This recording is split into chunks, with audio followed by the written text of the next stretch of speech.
5 free things you can add to your garden or homestead today for free.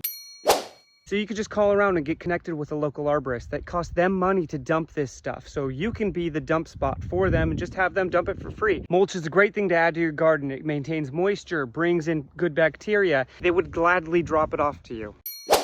Most grocery stores with a bakery will give away these buckets for free or for like $1 or $2 if you just go and ask them. They're useful for carrying water, animal feed, mulch, worm farms, so many things you could do with these.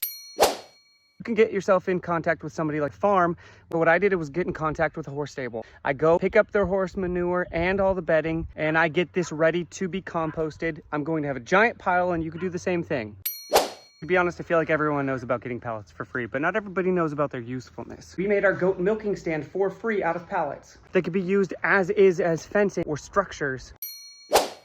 There are a lot of seed shares online. You can take your old seeds and trade them with somebody. And for us, our local library has a seed library, which allows us to go in and get seeds for free. With a little bit of initiative, you can do a lot to save money while you're providing for your family. And if you want some more practical tips for choosing or improving your homestead, comment the word fix down below and we'll send you a link to our ebook.